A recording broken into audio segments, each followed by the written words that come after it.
Bueno, pues buenos días, buenas tardes, buenas noches, según cuando nos oigáis. Y bienvenidos a la tercera edición de Posinformación, que como ya casi todo el mundo sabe, es una sección de la revista Post-C del Centro Crímina. Y la revista Post-C es una revista de divulgación científica que pretende utilizar los nuevos formatos para facilitar el consumo de publicaciones e investigaciones académicas y también, como no, y de eso va esta sección, de opiniones de expertos y expertas en materia de crimen, ciencia, sociedad, etcétera, en esta época que hemos venido a llamar post-COVID-19, ¿verdad?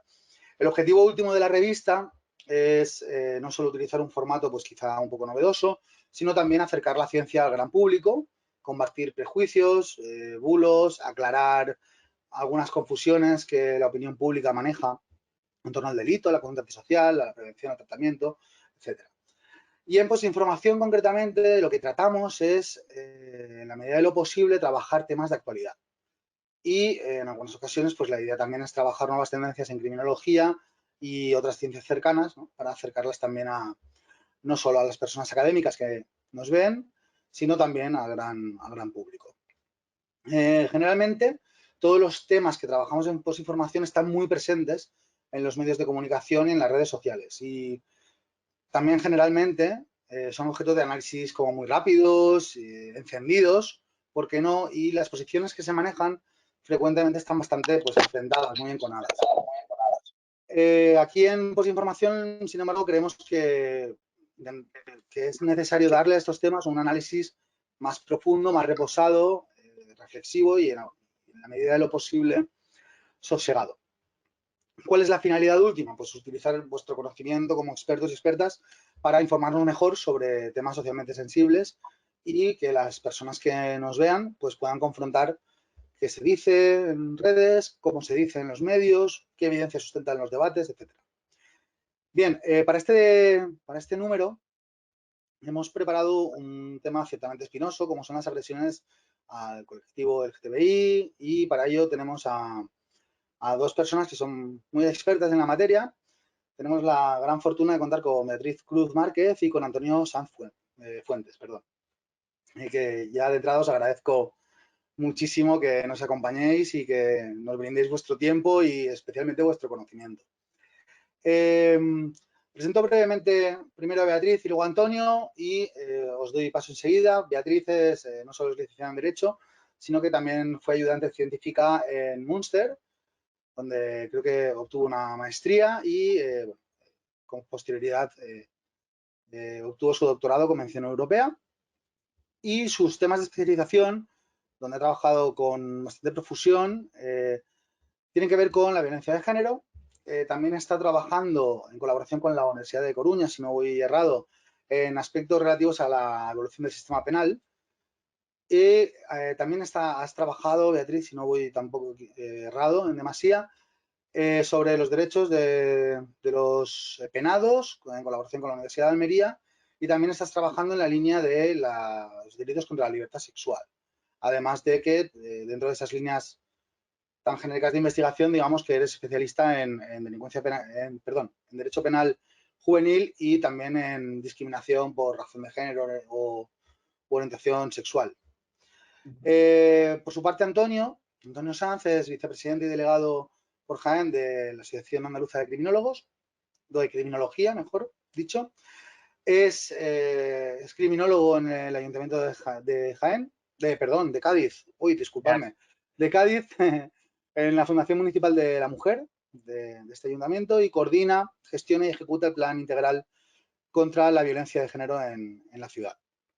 Tiene varios másters y además es doctorando en la Universidad de Málaga y también ha tenido el placer de participar como miembro experto en un equipo de la Secretaría de Estado de Seguridad realizando una revisión de los feminicidios ocurridos en la provincia de Málaga.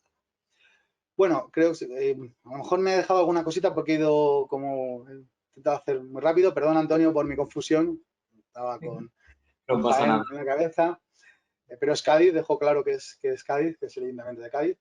Y si os parece bien, empiezo por Beatriz, a colación de no solo no solo, pero fue, digamos, el detonante en medios y en redes sociales a colación de la muerte de Samuel en Galicia, pues ha habido como una oleada, no solo por una parte de indignación, sino también por otra parte, pues de génesis de muchas noticias sobre el tema de no solo de la homofobia, sino de los delitos, ¿no?, motivados pues, por la discriminación o por el odio de determinados colectivos, pues, si me permitís la expresión, vulnerables, ¿no? Y este debate parece que se ha monopolizado por parte de como dos sectores muy enconados. Y además se está generando como lecturas aparentemente alarmantes, ¿no?, desde el punto de vista no solo de lo que está sucediendo, de la realidad, sino de cómo se están haciendo las cosas. Desde Por Información, lo primero que nos gustaría conocer es, se está produciendo un repunte en los datos sobre las agresiones a estos colectivos, pero desde el punto de vista de la detección de estas agresiones o de estos delitos, este aumento que se está produciendo, a tu juicio, puede ser un hecho positivo o negativo. ¿Cómo se valora desde el punto de vista académico este repunte que se está publicitando por parte de los medios, etcétera? Bueno, buenas tardes. Antes que nada, gracias por proponerme participar en esta entrevista. Para mí ha sido y es un reto porque, bueno, pues cumple esta parte también de divulgación y una parte de compromiso, ¿no?, que me implica especialmente. Entonces, me resulta más difícil hablar de esto que de otros temas que me caigan más lejos, ¿no? Por eso también he aceptado y, bueno, pues igualmente agradecida. Pregunta sobre si la detección es, o que haya un incremento de la detección es positivo o negativo, y claro, es una pregunta que no se puede contestar con un sí o un no así fácilmente, ¿no? Para mí, bueno, pues hay dos cosas que hay que deslindar, que sabemos desde la criminología, que es que el que haya más supuestos o más denuncias no implica necesariamente que hayan aumentado los casos. Que hayan aumentado los casos es una cuestión que no sabemos, no podemos conocer, porque disponemos de muy pocos datos sobre esta realidad. O sea, tenemos que se trata de un tipo de delito, un tipo de ataque, pues que normalmente permanece oculto porque las víctimas no se animan a denunciar, y no se animan a denunciar porque no sienten una protección, no sienten que van a ser creídos, no sienten que vaya a haber una protección por parte de la policía o por parte del sistema judicial o incluso porque en muchas ocasiones, no son las más frecuentes, pero en muchas ocasiones es una persona conocida o perteneciente al ámbito familiar, aunque el mayor porcentaje es por personas desconocidas, ¿no? Entonces, no sabemos muy bien si esto realmente supone un incremento, aunque es verdad que todo apunta a que sí, a que hay un incremento sostenido en los delitos de odio en nuestro país desde 2018 hasta este momento, y también es una realidad que a lo largo de este verano y después del caso de Samuel, pues ha habido una serie de casos por toda la geografía española, bueno, pues que son incidentes LGTB-fóbicos en toda regla y que están generando también pues un efecto de intranquilidad y de alarma entre el colectivo y en la sociedad. Eso es una realidad, nos está tocando, y bueno, pues digamos que hay una sensación de mayor vulnerabilidad y de más inseguridad. Si el aumento sostenido está implicando de la detección está implicando que hay más personas que se animan y que confían en el sistema judicial, a mí eso me parece un dato positivo. En la última encuesta del Ministerio del Interior aparece el colectivo LGTBI como el colectivo que más denuncia. Me parece, bueno, pues que es positivo. Ahora también hay que mirarlo con mucho cuidado, ¿no? Porque no sabemos quiénes dentro del colectivo son los que denuncian. Seguramente está segregado y es un grupo, pues que a lo mejor tiene digamos, una actitud más reivindicativa, más de salir y de visibilizarse que otros colectivos o sea, que otros grupos dentro del colectivo. Entonces, por una parte, bueno, pues es complejo saber si esto es bueno o es malo. Me parece que también llama la atención sobre algo que es muy importante, que es en qué medida este tipo de incidentes, cuando son violentos, tienen que ver o están bueno, acompañados o facilitados o incentivados por los discursos de odio de determinados grupos políticos, ¿no? ¿Cuál es la relación entre una cosa y otra? Nos está completamente empujando a analizar eso y a contrastarlo. Y luego, a mí lo que me llama un poco también la atención es que parece que como si fuera una sorpresa, ¿no? Como que está pasando aquí, la sociedad española respetuosa y líder, ¿no? en el apoyo al colectivo, porque así nos presentan también en Europa. ¿Qué pasa? ¿Que no lo somos? ¿Qué sucede? ¿Que realmente no es una sociedad que esté bueno, pues tan de acuerdo o tan... es que no quiero utilizar la palabra tolerante porque me parece que no hay nada que tolerar, pero bueno, tan respetuosa, ¿no? con el colectivo LGTB.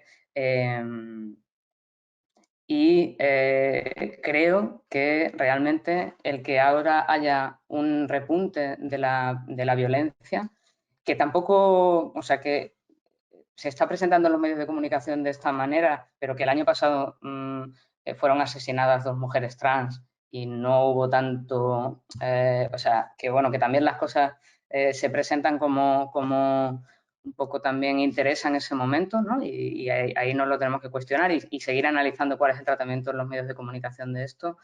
Pero también me llama la atención o me hace pensar en que somos muy poco conscientes de que sigue existiendo mucha microdiscriminación en nuestra sociedad, que hay discriminación en el ámbito laboral, que está claro, y que hay pues, muchas personas de este colectivo que todavía a día de hoy y con todos los cambios legislativos que están por venir y que parece que estamos ya tocando, pues se invisibilizan o consideran que no pueden mostrarse como son, por ejemplo, en el trabajo, ¿no? En el trabajo hay un porcentaje elevado de entrevistados que responden que ellos se meten en el armario, en el trabajo, ¿no? Y eso está pasando en 2021 y creo que deberíamos mirar a todo, no solamente a estos casos más violentos que efectivamente pues, son alarmantes, ¿no?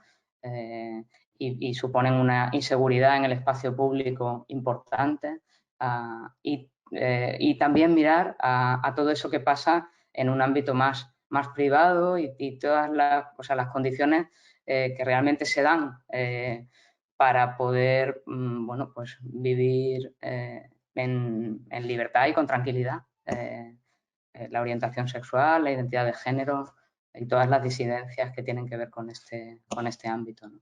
Eso es lo que... Has señalado una cuestión que ha salido recientemente en los medios, el tema de la paradoja de la sociedad española, ¿no? Que a la vez que pues no solo somos ejemplos, sino que además hay múltiples iniciativas, cada vez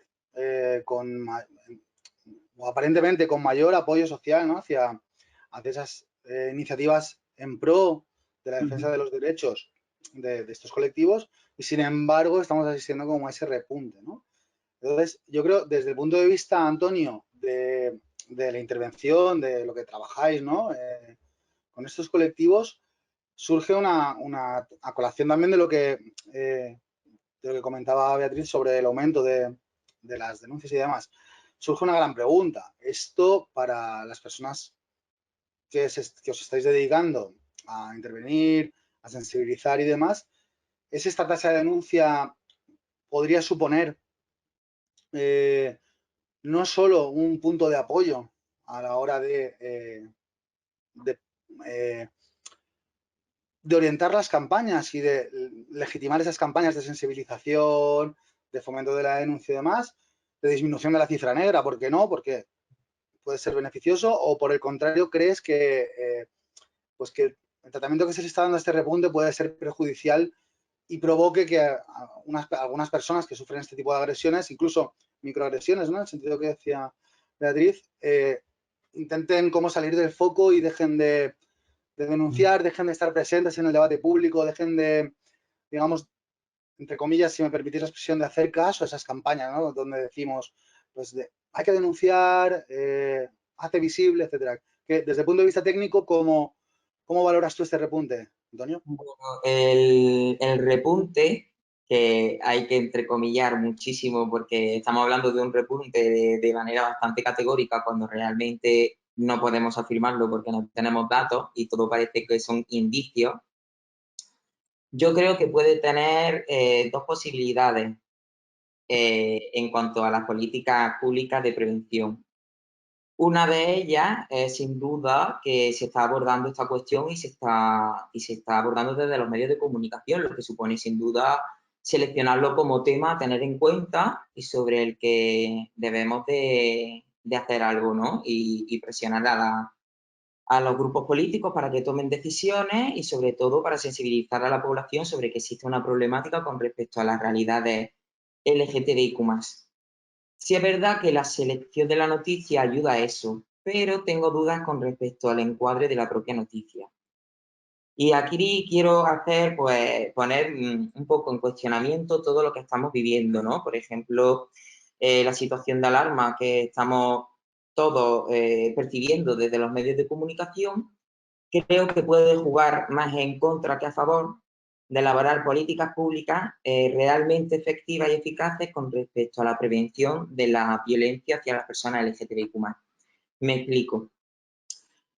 Por ejemplo, este repunte, ¿no?, que se afirma de manera tan categórica puede suscitar un miedo, sobre todo en las personas LGTBIQ+, un miedo legítimo, que no quiero en ningún momento poner en duda que ese miedo exista, pero que puede no corresponderse realmente con la realidad. ¿Por qué? Porque sobre todo los casos mediáticos que estamos viendo en televisión y en los grandes medios de comunicación y que se están debatiendo en Twitter, son casos mediáticos que se han producido de personas LGTBI ejerciendo sus libertades.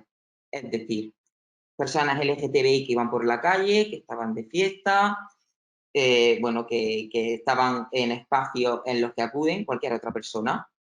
¿Cuál es el mensaje subyacente de emitir únicamente noticias de este tipo de situaciones? Bueno, porque parece que el peligro se encuentra en un determinado lugar y en una determinada transgresión, ¿no?, que es el acceso de las personas LGTBIQ+ a los espacios públicos, ¿no? Un espacio público entendido de manera muy amplia. Porque realmente desde los medios no se están abordando todas las realidades que ha mencionado Beatriz. No se está mencionando las violencias que sufren en su propia familia. No se están mencionando las violencias que sufren durante su etapa escolar.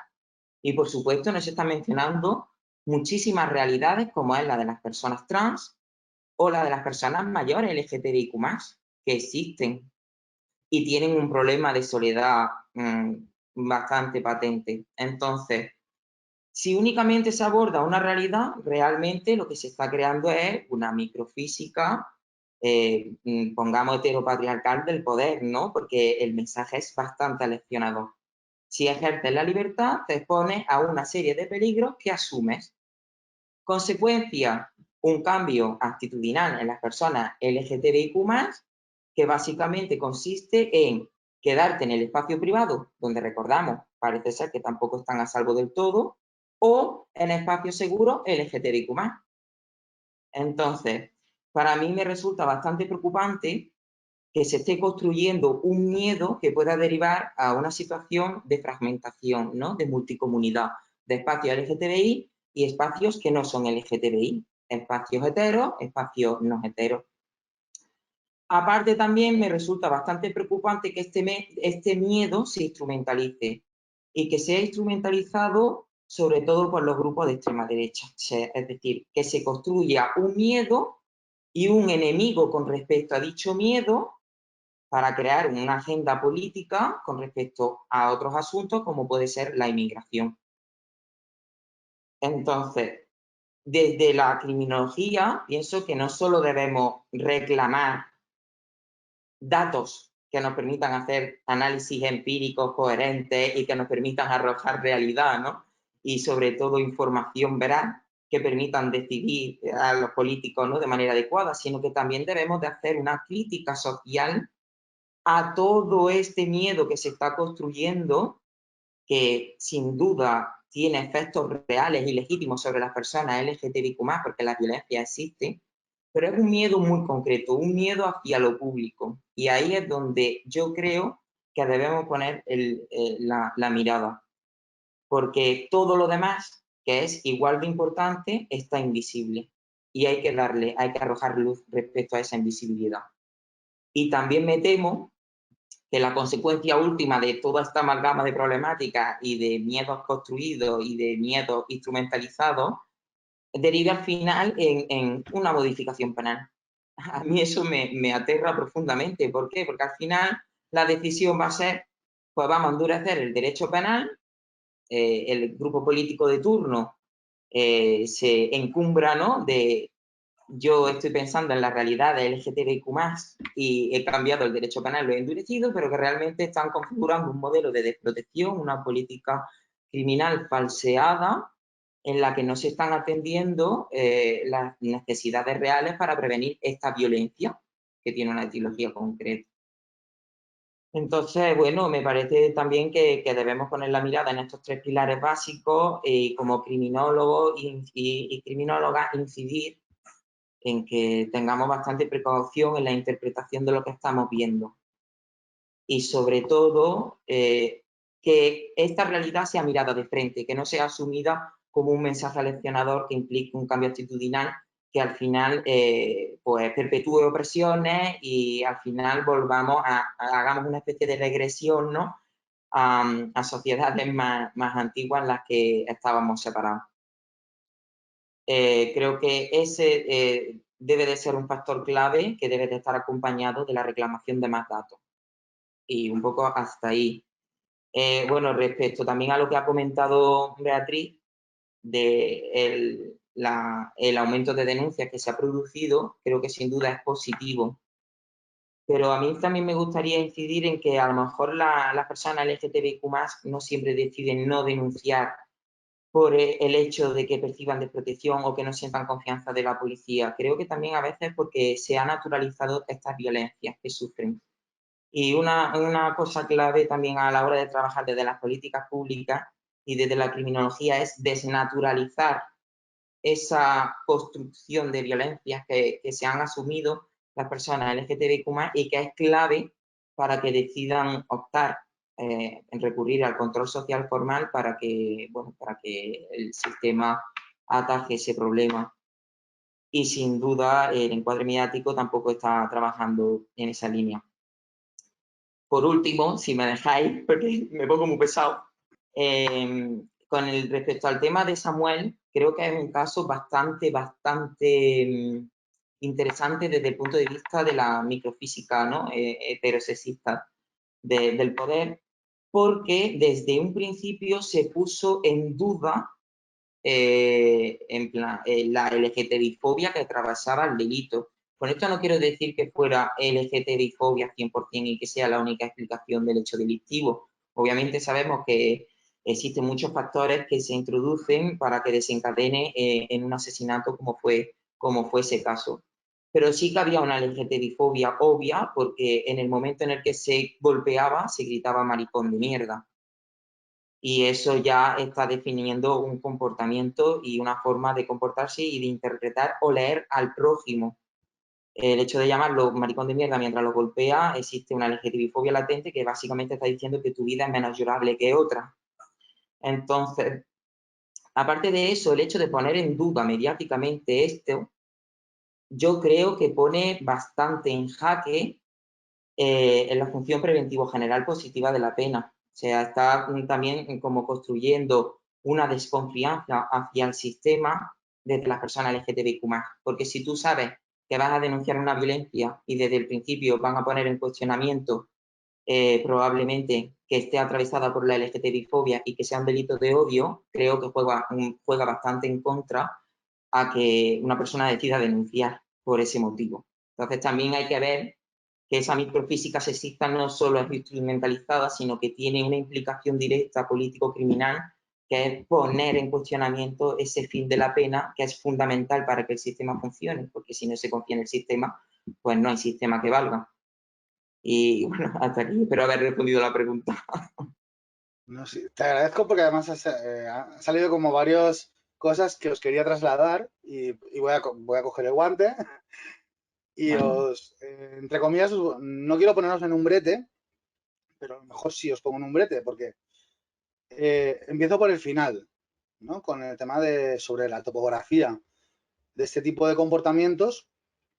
El debate es cierto que no se está dando desde un punto de vista técnico, es decir, sí que es verdad que puede ser que esta persona o este grupo de personas ya fueran unas personas violentas con una determinada suerte de factores de riesgo que iban a provocar una agresión a esta persona o a otra.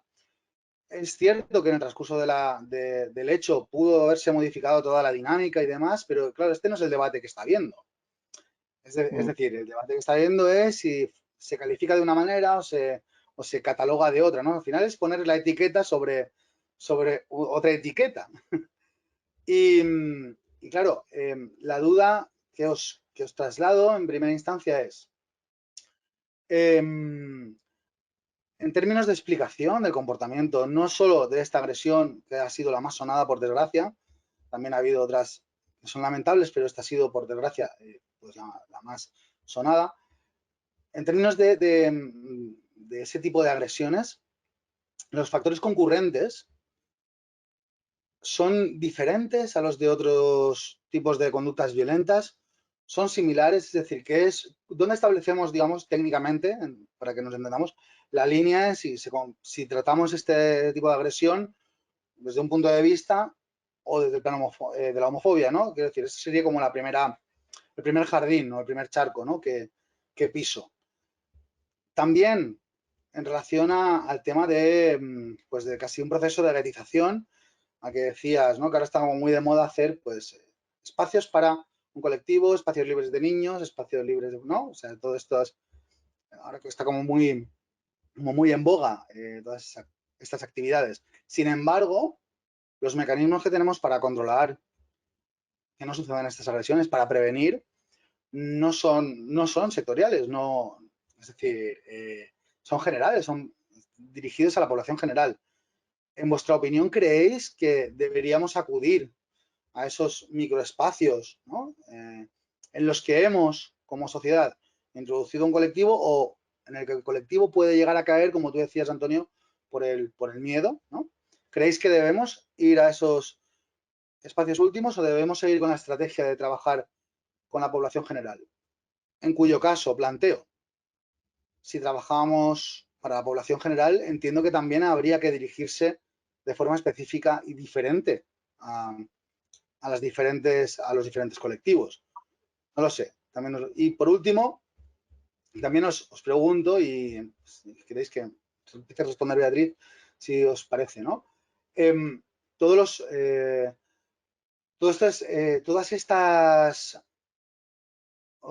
estas facilidades para ahora, para poder grabar las agresiones, ¿no? Para poder detectarlas, todas estas denuncias que se realizan en redes sociales y demás. ¿Crees, Beatriz, que mejora a lo mejor un poco el conocimiento que ya teníamos desde el derecho, la criminología y otras ciencias, la psicología, etcétera, para entender las dinámicas de estas agresiones o para explicarlas en términos científicos, no justificarlas, sino explicarlas en términos científicos? ¿Creéis que estamos recogiendo elementos nuevos que pueden, pues, reconfigurar, ¿no?, los factores clásicos de riesgo que vemos presentes en este tipo de conductas violentas? ¿Cómo lo veis? A ver, yo estoy un poco abrumada por la cantidad de preguntas y cuestiones, ¿vale? Voy a... Puedes no responder si no quieres Vale, yo y centrarte en lo que voy a quieras.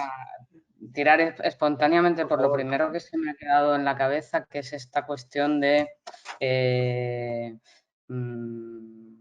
cómo calificamos los hechos, ¿no? Y dónde está el punto de, digamos, la esencia o el núcleo de este tipo de violencias, ¿no? Y de ataques. Creo que es la dificultad que tiene la construcción de este tipo de delitos, ¿no? El que tengamos que comprobar que ha habido una motivación X, ¿no? En este caso, pues basada en la orientación o en la expresión de género o de la persona que ha sido agredida. Y eso entiendo para mí que no tiene por qué estar al principio de la agresión. O sea, una agresión, sobre todo una agresión en grupo, puede empezar porque alguien porque no cae bien, ¿no? Y de repente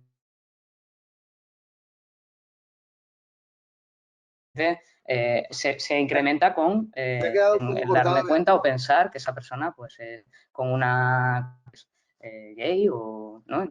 Entonces creo que deberíamos, que lo importante es cómo sucede todo y si ha habido algún elemento, no cuándo se ha dado ese elemento. Ese elemento se ha dado ahí y para mí está manifestado cuando se dice maricón de mierda y luego lo que entiendo que ha habido es algo que viene pasando desde siempre, o sea, desde que tenemos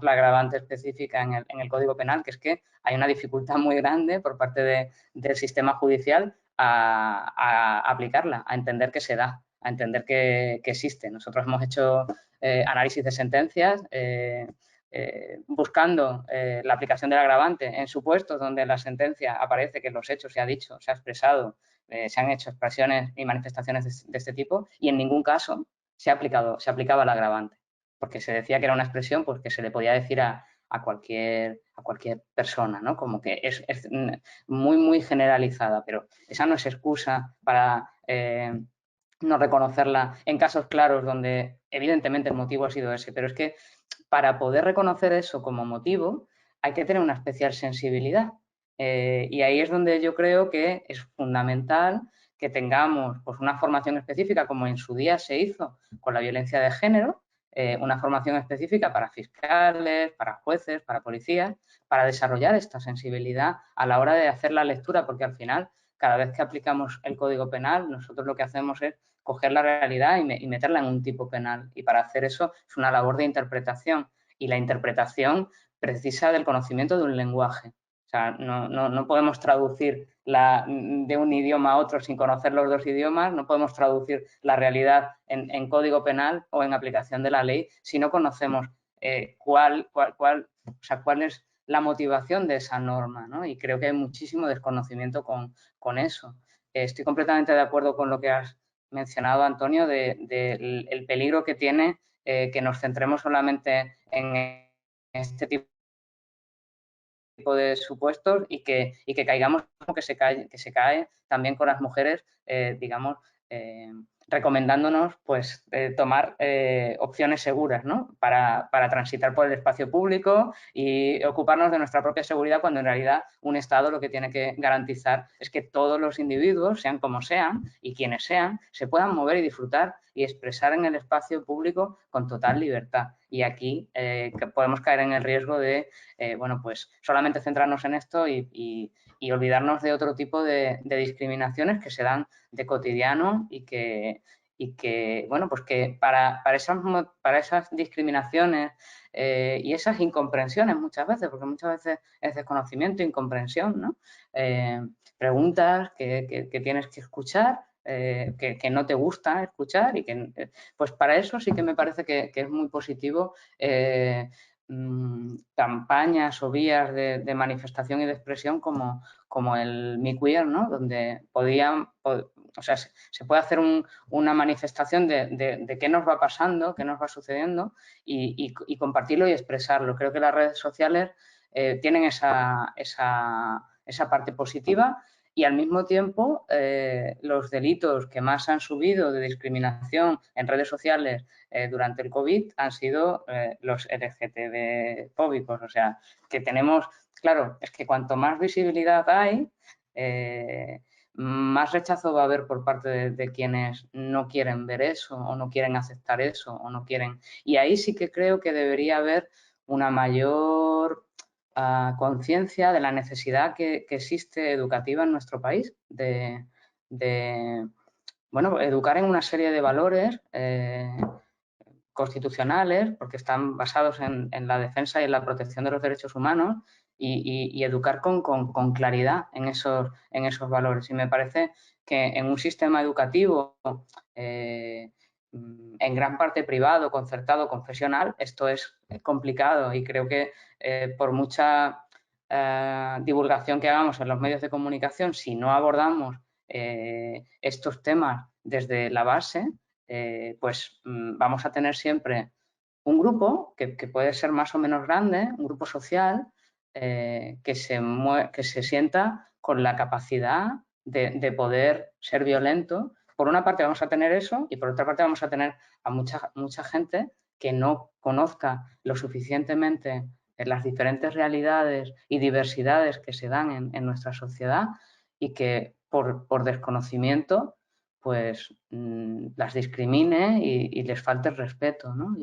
y les deje poco espacio. Sé que no estoy contestando a lo que tú has preguntado, pero bueno, seguro que Antonio ha tomado cuenta y yo reengancho rápidamente. De alguna manera sí, así has contestado. ¿Sí? Ah, vale, okay. De alguna manera sí. Yo he perdido la cuenta de la pregunta porque, claro, después de escucharte y estar tan contento escuchándote, pero sí, vamos, subrayo todo lo que estás comentando. De todas maneras, yo, por ejemplo, también pienso que el fin último de los criminólogos y las criminólogas es la prevención de un hecho delictivo y de que finalmente se materialice, ¿no? Y creo que es importantísimo trabajar sobre la estructura social, una estructura social que es profundamente heteropatriarcal y que, por tanto, produce alteridad con todas las realidades sexoafectivas y que, por tanto, es necesario llevar a cabo políticas públicas desde la educación más inferior para que estos cuerpos dejen de ser disciplinados, ¿no? Para que se definan y se autocontrolen como personas LGTBIQ. Pero además, como nuestro fin último debe ser la prevención de que finalmente esa violencia se produzca, no podemos descartar tampoco estrategias de prevención situacional que no tienen por qué negar las demás estrategias de prevención social que son fundamentales. Por ejemplo, en el caso de si nos ceñimos, ¿no?, a las violencias que se están transmitiendo por televisión, que son sobre todo en zonas de ocio, quizás sería recomendable, ¿no?, pues establecer protocolos definidos para agresiones LGTBI o que puedan parecer agresiones LGTBI-fóbicas para que el personal de esos establecimientos actúen en consecuencia y, sobre todo, si en caso de que se haya materializado la victimización, pues reducir la posible victimización secundaria que derivará todo lo que viene después.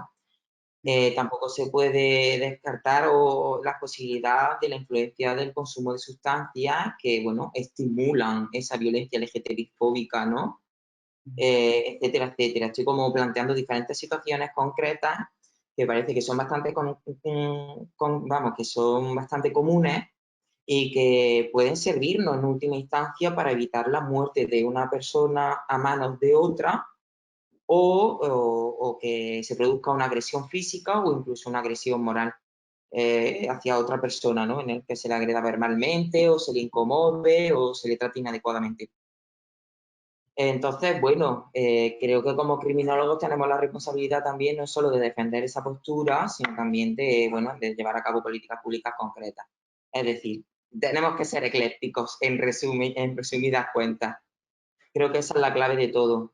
Y sobre todo, a mí me ha gustado mucho lo que has dicho con respecto al derecho penal, ¿no? Que existe un lenguaje que tiene que ser interpretado y aprendido por muchísimos jueces, juezas y fiscales y sobre todo profesionales del ámbito jurídico, pero yo es que lo llevaría hasta incluso un extremo mucho más amplio. La propia población en general no sabe leer esa realidad del LGTBI, no sabe leer ese lenguaje, los propios políticos, básicamente tenemos que tirar de hemeroteca para ver cómo hace poco creo que concejal de Madrid dijo personas con LGTBI. Bueno, creo que estás confundida. O básicamente también la inconsciencia de ciertas personas diciendo que la LGTBI-fobia está en la mente de ciertas tendencias políticas, o etcétera, etcétera, ¿no? Si esa propia responsabilidad parten de nuestros representantes políticos que no saben ni interpretar nuestras realidades, y esto se puede producir en todo el espectro ideológico, pues creo que eso ya, el punto de partida es nefasto. Porque cómo se va a elaborar un marco normativo amplio si ya desde el punto de partida tú no sabes leer el lenguaje de estas personas.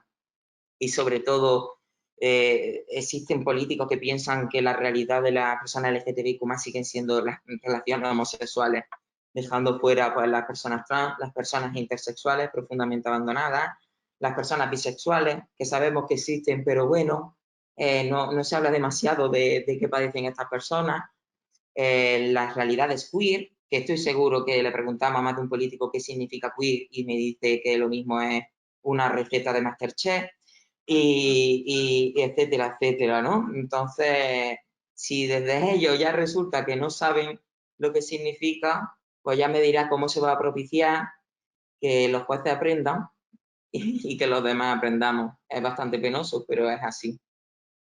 Entonces, me parece muy interesante ese hincapié que has hecho en el lenguaje, porque creo que es un trabajo bastante general.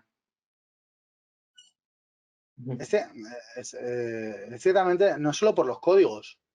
Siempre, por ejemplo, hay muchos proyectos, ¿no? que vosotros conocéis, vosotras conocéis, sobre el tema de acercar la justicia a la ciudadanía. Pero claro, es que trasladar un código digamos, que no se maneja por la ciudadanía hacia arriba, ¿no? Hacia los poderes públicos, judicatura, etcétera, aparentemente creo que es una labor no solo ardua y necesaria, sino que es como mucho más complicada, ¿no? Que la inversa, que trasladar el lenguaje de la judicatura o determinados códigos a la ciudadanía. Eso sería la primera reflexión, ¿no?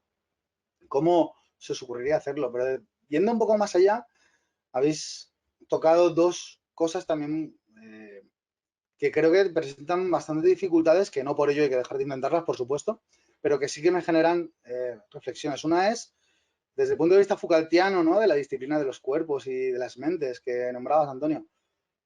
Cuando introducimos en el plano técnico estrategias de prevención situacional que son muy criticadas por cuando se dirige a determinados colectivos específicos, aunque desde un punto de vista técnico no tenga que ver con la disciplina de esas personas o con apartarlas, sino con su seguridad, ese tipo de medidas suelen no solo generar rechazo en quienes las reciben, cuyo rechazo entiendo, por otra parte, porque no estamos siendo capaces de explicarle de qué va, sino que también se pueden aprovechar, ¿no? por determinadas estrategias u orientaciones político-criminales para no hacer nada más y únicamente trabajar desde la perspectiva de la prevención situacional, que es la más efectista.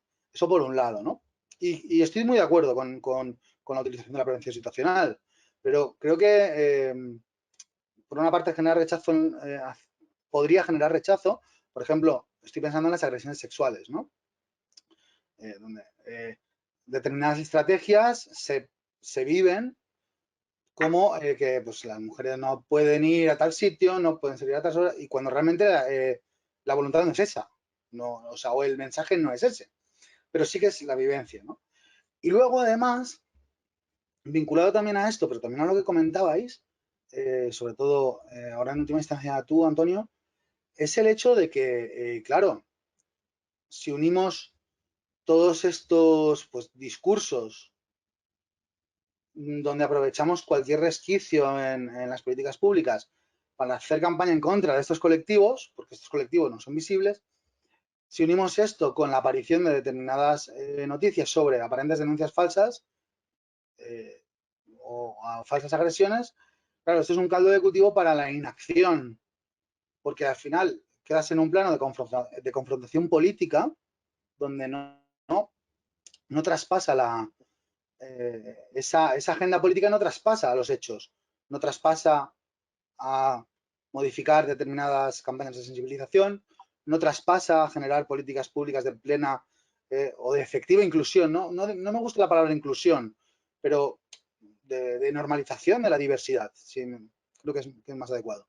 ¿Cómo podemos, o cómo se os ocurre, ¿no? que podemos salvar pues estos escollos que van apareciendo en este río, ¿no? Tan revuelto?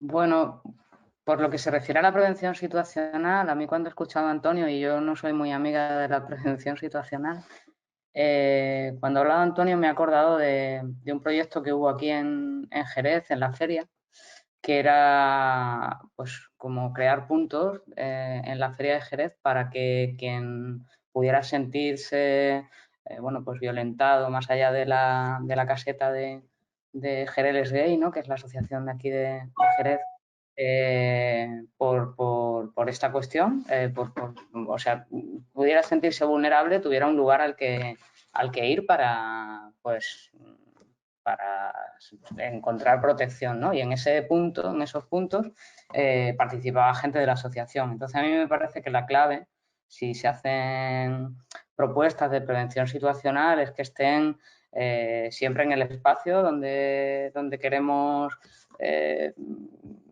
conseguir más protección y más garantías, y luego pues con participación de personas y con las ideas y las propuestas del propio colectivo, que es que se nos olvida en muchas ocasiones pues que realmente quienes mejor conocen las realidades, las necesidades, las carencias, las vulnerabilidades, todo, es quien lo vive en primera persona, ¿no? Entonces, creo que ahí pues ha sido un acierto, ¿no?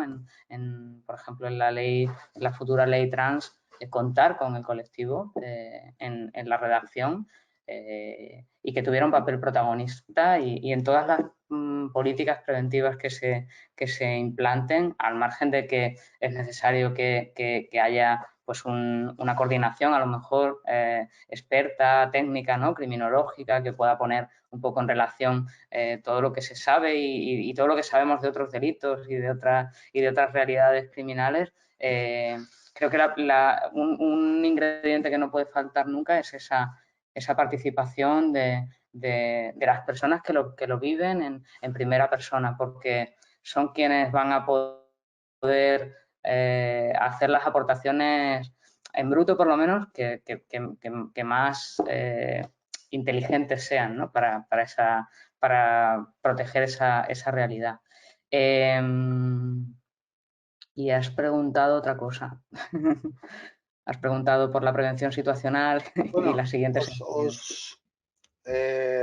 más que preguntaros, trasladaba una preocupación, ¿no? sobre la incapacidad de llegar realmente a la judicatura, a los poderes públicos, a los políticos, la incapacidad que surgiría para llevarles estos códigos, este lenguaje, cuando realmente este lenguaje no está presente tampoco en la sociedad de manera generalizada, ¿no?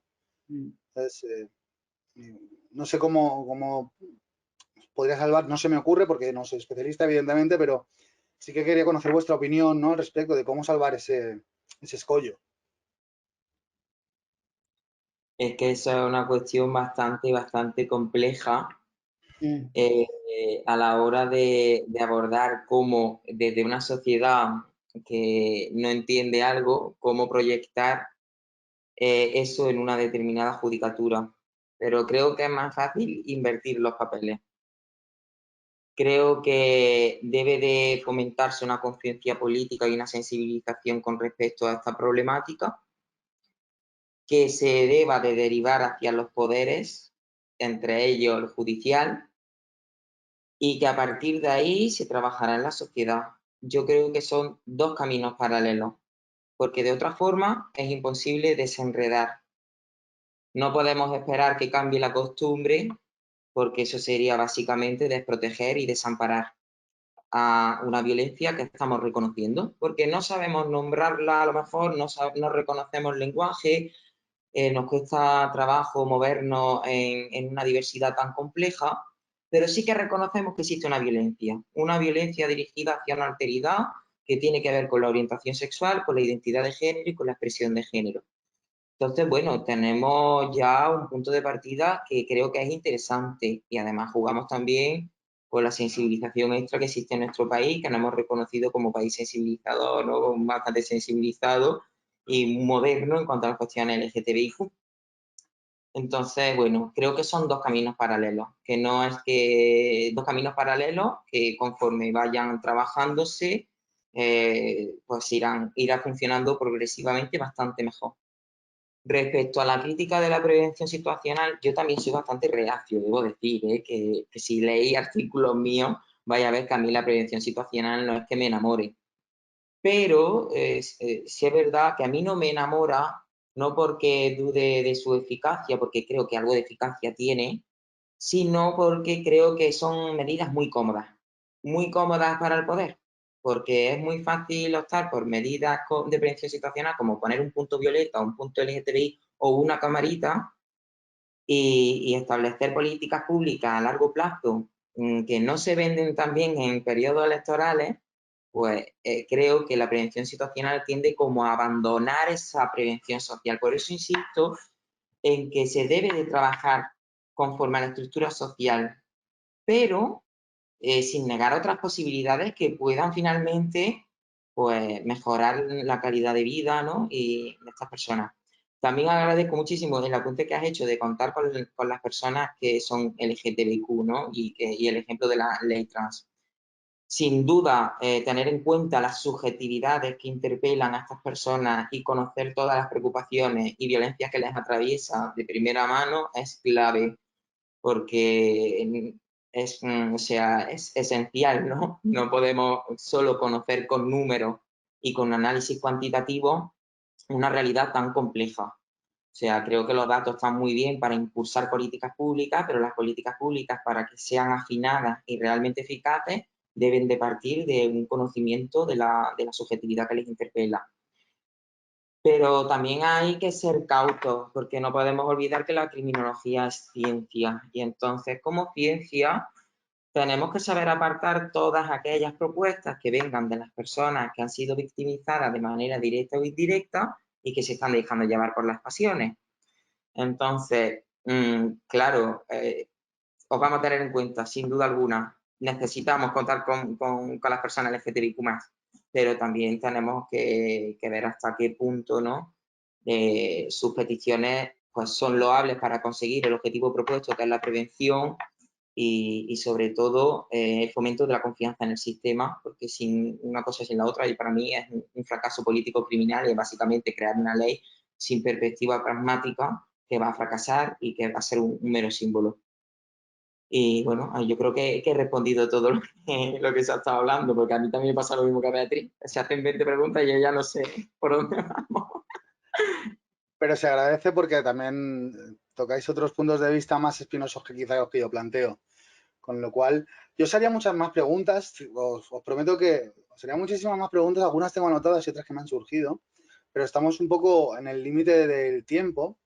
Entonces Vale. se me ocurren dos cosas. En un momento dado podemos hacer una parte 2 con otros jardines a partir de este, o incluso si os apetece, que eso ya os lo dejo a vuestro criterio y elección, pues si queréis plantear algún mini paper para la sección de mini papers de post-C, pues nosotros encantadísimos de recibirlos porque creo que no solo estáis aportando vuestra voz experta, sino también perspectivas que generalmente no se tienen en cuenta, no solo en el debate público, sino en el debate técnico. Muchas de las cuestiones que habéis planteado, por ejemplo, a mí no se me hubieran ocurrido cuando planteé la entrevista, ¿no?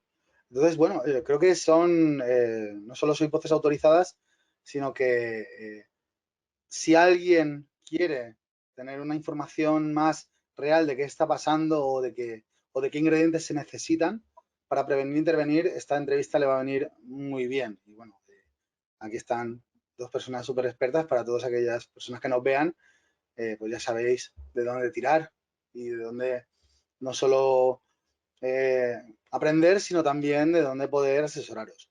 Yo os agradezco muchísimo que nos hayáis acompañado. Os agradezco también muchísimo, porque sé que tenéis una agenda muy constreñida, pues el tiempo de nuevo, y también os agradezco, bueno, la confianza, ¿no? en el servidor para poder tratar este tema que, pues que es verdad que no se trata mucho, o al menos no tanto como otros temas que son más vendibles dentro de nuestra ciencia, pero que creo que es muy necesario trabajar. No sé si, bueno, os doy la palabra antes de acabar, ¿no? Os doy la palabra por si queréis hacer pues alguna anotación o aclarar cualquier aclaración o añadir cualquier cosa que se os ocurra o os apetezca. Madrid, por orden lógico, si quieres añadir algo. Vamos, da igual, ¿no? Pues bueno, yo creo que como alegato final, a mí me gustaría mucho reivindicar una criminología interesada en este tema. Creo que ha sido un asunto completamente abandonado por la criminología. Creo que los planes de estudio prácticamente es inexistente. Dudo que exista alguna asignatura, alguna habrá optativa a lo mejor, pero sin ningún tipo de relevancia. Y las personas LGTBIQ+ son una realidad muy amplia de nuestra sociedad. Y creo que desde la criminología se pueden aportar claves muy eficaces para trabajar con las personas, tanto desde un punto de vista preventivo como desde un punto de vista reactivo, ¿no? Tanto en el tratamiento como tratamiento de las víctimas y tratamiento de los agresores, ¿no? Entonces, reivindico sobre todo eso, ¿no? Que desde la criminología nos apropiemos de este campo de investigación tan interesante y tan necesario, y que se construya un debate científico potente, ¿no? En el que lleguemos a conclusiones pues, que puedan ayudar a las personas, porque para mí la criminología, y con esto voy a hacer un poco de crítica a la ciencia en general, no quiero que esto se convierta en una parálisis de análisis en el que no paramos de sacar papers y que básicamente vienen a aumentar mi ego y a que la ANECA me reconozca un trienio o un sexenio más para yo cobrar un poquito más o tener más estabilidad, sino que tenga un impacto real en la sociedad. Por una parte, esto nos va a ayudar va a ayudar a las personas y también va a ayudar a los criminólogos, porque tenemos una situación laboral penosa, y si desde la propia ciencia criminológica y desde la universidad se hace un campo de estudio que tiene impacto social, pues también se va a reconocer nuestra figura profesional. Y entre todos vamos a construir un mundo mucho más feliz, menos LGTBIQ-fóbico y con más criminólogos en el mercado laboral, que estaría muy bien. Vale, pues yo recojo el guante, Antonio, y estoy completamente de acuerdo contigo. Insistiría en que no solo la criminología, ¿no? La criminología porque es el lugar en el que estamos posicionados dentro de del ámbito científico, ¿no? Pero creo que es fundamental que la universidad se comprometa y que cuando se dan fondos para hacer investigación, esos fondos se den posibilitando una perdurabilidad de los proyectos y de las investigaciones, ¿no? Porque hay cuestiones sumamente complejas de analizar que no se pueden analizar con toda la profundidad y con toda la complejidad que requieren en plazos de tiempo de 2 años, 3 años, sino que una línea de investigación o un crecimiento real de la investigación en materia criminológica en este ámbito requiere de realmente disponer de mucho tiempo, ¿no? y de poder ir enlazando y sumando a todo lo que se investigue pues diferentes perspectivas y diferentes enfoques dentro de la propia criminología, ¿no? Estamos hablando de prevención situacional, sí, ¿no? Pues si me dan un proyecto para solamente la prevención, ver la eficacia de una técnica de prevención situacional sobre algo y no me permiten darle más recorrido y todo lo que haya surgido ahí, sumarlo cuando eso acabe, se va a quedar en lo que se quedan tantas cosas, ¿no? Y creo que hay una limitación esencial a la investigación con capacidad de agencia en la sociedad, en la medida en que nos limitan y nos coartan constantemente los tiempos, las personas con las que podemos trabajar por incompatibilidades. O sea, hay un ritmo marcado que impide que se vayan generando conocimiento de una forma orgánica, ¿no? En este tema me parece básico para poder ir avanzando y para poder, bueno, pues volver a sentir algo que a mí a veces se me queda bastante cojo, que es todo este trabajo que hago, ¿para qué sirve? Todo esto que leo, todo esto que pienso, todo esto que discuto y que pongo en relación, ¿realmente para qué sirve? ¿Qué cambia en mi comunidad, ¿no? Yo siento que cambia muy poco en mi comunidad lo que hago y creo que es fundamental que cambiemos, que tengamos esa posibilidad de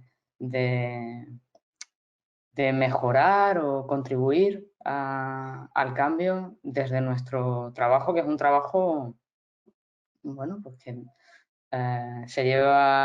requiere tiempo, requiere dedicación, requiere compromiso y me parece que tal y como está planteado es muy difícil en este momento. No sé si estáis de acuerdo conmigo, pero yo es la sensación que tengo desde hace algún tiempo, que es complicado llevar el conocimiento a la realidad, a la sociedad.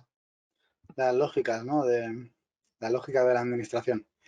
Bueno, pues lo dicho, seguro que alguien recoge este guante porque nos ven más personas de las que creéis y gente muy diversa, afortunadamente.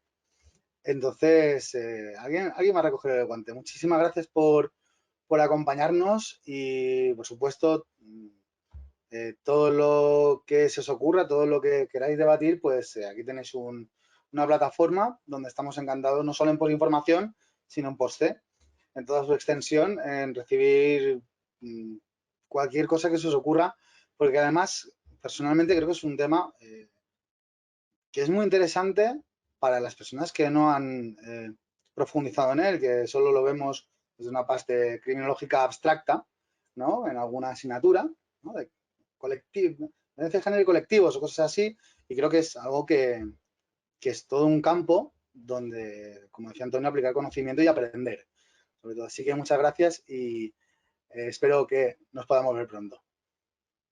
Muchas gracias. Muchas gracias.